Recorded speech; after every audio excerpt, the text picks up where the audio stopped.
Assalamualaikum warahmatullahi wabarakatuh. Halo semuanya, perkenalkan nama saya Melisa Usdun Hasana dari kelas Matematika D dengan NPM 222151153. Di sini saya akan menjelaskan tentang Al-Kahfi. Selamat menyaksikan.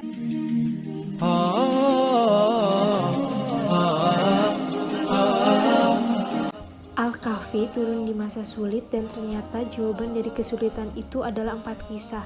Yang pertama, kisah Asbahul Kahfi. Yang kedua, kisah 2 orang yang berteman, yang satu kaya raya, sombong dan angkuh, yang satu miskin. Kisah yang ketiga yaitu Nabi Musa dan gurunya, yaitu Nabi Khidir. Yang keempat adalah Zulkarnain. Al-Kahfi artinya penghuni-penghuni goa. Hal ini merupakan salah satu surat yang terdapat di dalam kitab suci Al-Quran surat ke-18. Al-Kahfi dikenal sebagai surat Makkiyah yang memiliki jumlah ayat sebanyak 110. Disebut Makkiyah karena diturunkan di kota Makkah.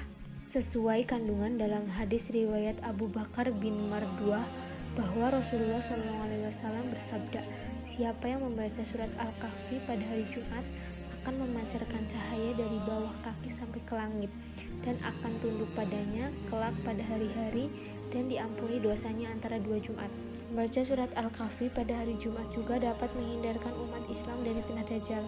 Keutamaan surat Al-Kahfi ayat 1-10. Barang siapa hafal 10 ayat dari permulaan surat Al-Kahfi, maka ia dilindungi dari Dajjal. Hadis riwayat Muslim. Barang siapa membaca 10 ayat dari permulaan surat Al-Kahfi, maka ia dilindungi dari Dajjal. Hadis riwayat Darimi.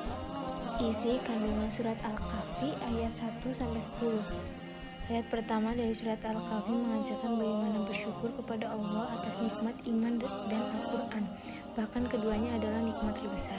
Yang kedua, dalam Al-Quran tidak ada kebengkokan, penyimpangan, dan kesesatan. Al-Quran adalah bimbingan yang lurus. 3. Al-Quran memperingatkan orang-orang menentang dan mendustakannya. Mereka akan mendapatkan siksa yang pedih di akhirat kelak. Keempat, Al-Quran memberikan kabar gembira bagi orang-orang yang beriman dan beramal soleh bahwa mereka akan mendapatkan pahala yang baik dan surganya. 5. Orang yang beriman akan masuk ke surga dan kekal di dalamnya. 6. Al-Quran mengoreksi metode berpikir orang-orang musyrik. Mereka mengatakan semua tentang alam tanpa ilmu.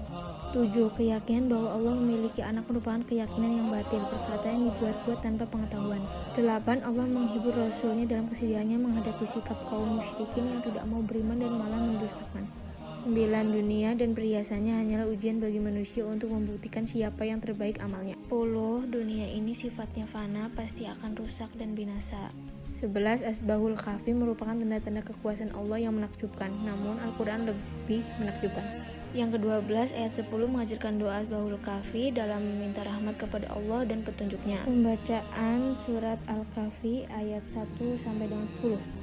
Bismillahirrahmanirrahim. Alhamdulillahilladzi anzala ala abdihil kitaba wa lam yaj'al lahu iwaja qayyiman liyundhira ba'san syadidan min ladunhu wa yubashshirul mu'minin alladzina ya'maluna sholihati anna lahum ajran hasana makifina fihi abada wa yundirul ladzina qalu ittakhadallahu walada ma lahum bihi min ilmin wala liabaihim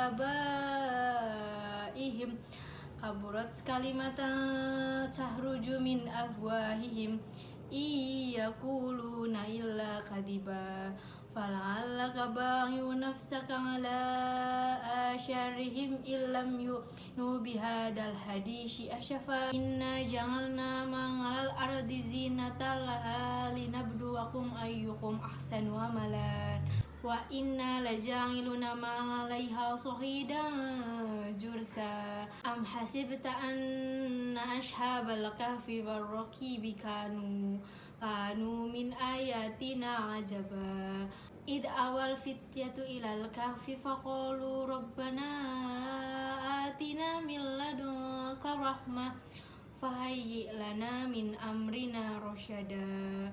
Syadaqallahul adzim.